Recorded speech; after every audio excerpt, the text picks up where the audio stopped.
चीन एक ऐसी टेक्नोलॉजी पर काम कर रहा है जो इंसानियत का भविष्य हमेशा के लिए बदल सकती है। एक आर्टिफिशियल गर्भ, एक ऐसी मशीन जो बिना माँ के एक बच्चे को जन्म देगी। वैज्ञानिक इसे एक्टोजेनेसिस कहते हैं।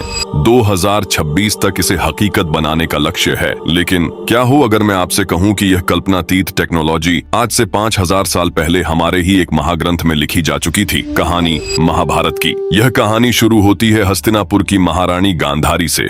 उन्होंने भगवान शिव की घोर तपस्या करके 100 पुत्रों की मां बनने का वरदान प्राप्त किया था।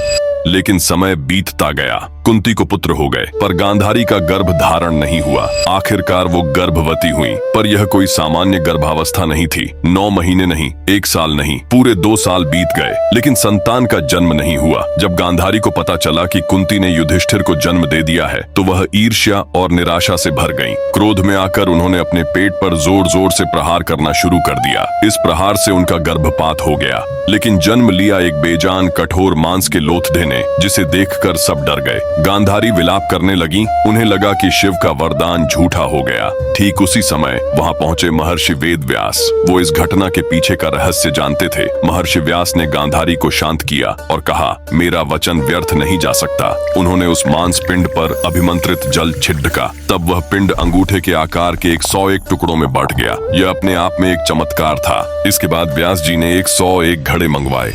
उन्हें घी से भरा गया और उनमें कुछ विशेष जड्डी बूटियां डाली गईं। मांस के हर टुकड़े को एक एक गड्ढे में रखकर उन्हें सावधानी से बंद कर दिया गया और 2 वर्षों तक एक गुप्त स्थान पर रख दिया गया। ये गड्ढे आज की भाषा में कहें तो इंक्यूबेटर्स का काम कर रहे थे और घी एक ग्रोथ मीडियम का। ठीक 2 साल बाद सबसे पहले गड्ढे से दुर्योधन का जन्म हुआ और फिर एक एक करके बाकी 99 पुत्रों और एक पुत्री दुशाला का जन्म हुआ। इस तरह गांधारी को 100 पुत्र और एक पुत्री की प्राप्ति हुई। यह कहानी किसी साइंस फिक्शन से कम नहीं लगती, जहां भ्रूण का पूरा विकास मां के गर्भ के बाहर हुआ। अब वापस आते हैं आज की दुनिया में। चीन का आर्टिफिशियल वूम्ब सिस्टम ठीक इसी कॉन्सेप्ट पर काम कर रहा है। यहाँ भ्रूण को एक मशीन में रखा जाता है, जहाँ एक AI रोबोट नैनी 24 घंटे उसकी निगरानी करती है। ये मशीन उसे ठीक वही पोषण और ऑक्सीजन देती है जो उसे माँ के गर्भ में मिलता। देखिए समानताएं कितनी हैरान करने वाली हैं। महाभारत के घड़े आज की मशीन यानी आर्टिफिशियल वूम्ब है।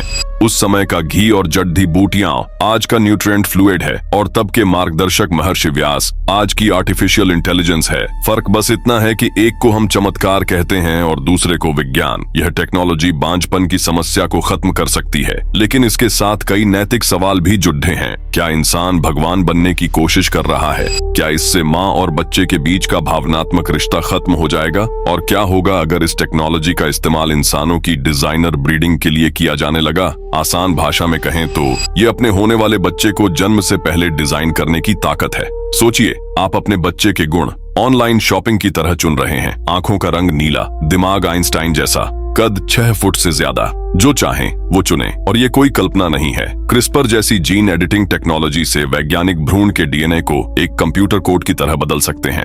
अब इसकी शुरुआत एक खूबसूरत सपने जैसी लगती है। हम बच्चों में आने वाली वंशानुगत बीमारियों को हमेशा के लिए खत्म कर सकते हैं। कैंसर, डायबिटीज, सोचकर ही कितना अच्छा लगता है ना? लेकिन फिर सवाल उठता है, जब हम बीमारियां ठीक कर सकते हैं तो क्यों ना आंखों का रंग या कद भी चुन लें? छोटी छोटी बातें ही तो हैं और यहीं से हम एक खतरनाक ढलान पर फिसलना शुरू कर देते हैं। जब आप कद चुन सकते हैं तो दिमागी ताकत क्यों नहीं? मांसपेशियों की क्षमता क्यों नहीं? यहीं से असली खतरा जन्म लेता है। ये एक ऐसी दुनिया बनाएगा जहां इंसान 2 जातियों में बंट जाएंगे, डिजाइन किए हुए सुपर ह्यूमन और हम जैसे नेचुरल या आम इंसान। ये हजारों सालों के प्राकृतिक विकास का अंत होगा और सबसे बढ़कर बच्चे प्यार और कुदरत का तोहफा नहीं बल्कि एक खरीदा हुआ प्रोडक्ट बन जाएंगे। तो आप क्या सोचते हैं? क्या हमारे पूर्वज सिर्फ कहानियां सुना रहे थे या वो विज्ञान के ऐसे रहस्य जानते थे जिन्हें हम आज फिर से खोज रहे हैं? महाभारत का यह अध्याय कल्पना थी या एक भूला हुआ विज्ञान? ये नया भविष्य इंसानियत के लिए वरदान है या एक बहुत बड़ा खतरा? अपनी राय नीचे कमेंट्स में जरूर बताएं।